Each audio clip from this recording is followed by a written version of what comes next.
I make art because it makes me happy. Since I was very, very small, that's what I've really enjoyed most and what I've wanted to do. So it's kind of a compulsion and it comes very naturally to me. It feels like a language that I can use to express things. I like the way that art allows me to comment as well about things that are happening in the world around me without necessarily having to confront anyone or find a place to say it. I can just make the work.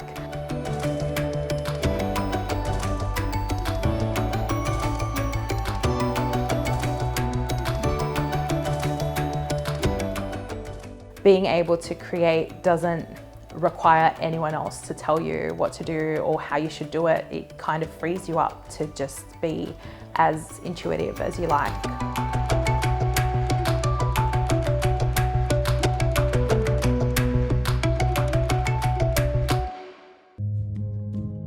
So my studio is actually a room in my home, and it used to be the baby nursery.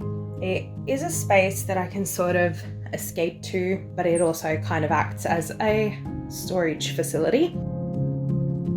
Just before lockdown, I got a book deal for the memoir that I'm writing, and I was very excited about that and what kind of a journey it would be, and had a lot of ideas about writing and how solitary and inspiring it might be. And then the lockdown was put in place, and that sort of changed the way that I had to approach that work, because writing is creative and writing a book is also a process that requires research and reflection and thinking deeply about a range of issues. I feel like with my art, I already have a rhythm that allows for disruption, and that takes into account the fact that the children are there.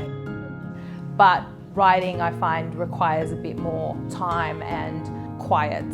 The novelty quickly wore off as I started to feel myself falling behind with other work, being distracted by having my 2 kids around, and very quickly I started to feel trapped by the project itself.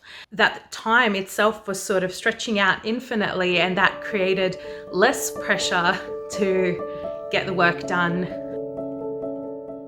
I sort of found myself wanting to do other creative things between the writing, and I find that doing art doesn't require as much of the same sort of concentration. I've always taken a flexible and pragmatic approach to making art because I started getting into the discipline of being creative regularly when I was pregnant with my first child, and often kind of housebound, and at the same time needing to find stimulation and engagement and make meaning out of being at home. I've been missing some of the creative things I used to do when I was younger, and a lot of my art is inspired by things that make me nostalgic, like photos or things I did in school. One of the ways that I've made that happen is by getting started late in the evenings. This part, because once I put the ink on the lino, the picture will really show up. Googling tips and tricks on how to do it properly and experimenting with that medium. I've tried not to ever feel like I need to create a certain thing or achieve a particular aesthetic.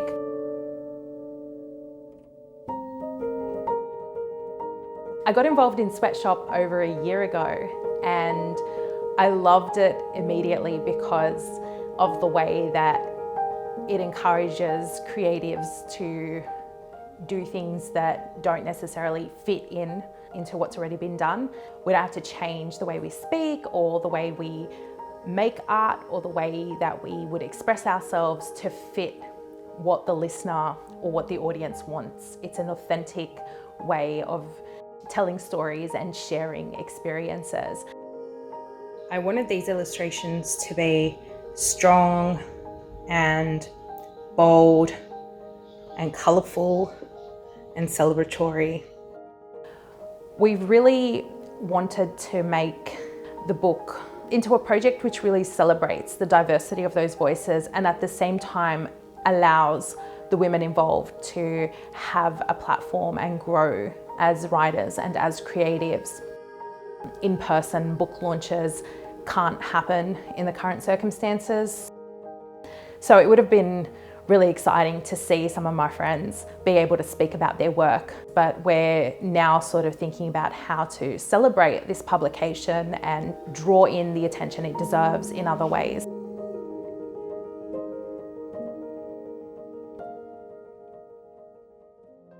Always quite fun to participate in exhibitions, meet other artists and allow your artwork to go into the world and live a little before coming back to you.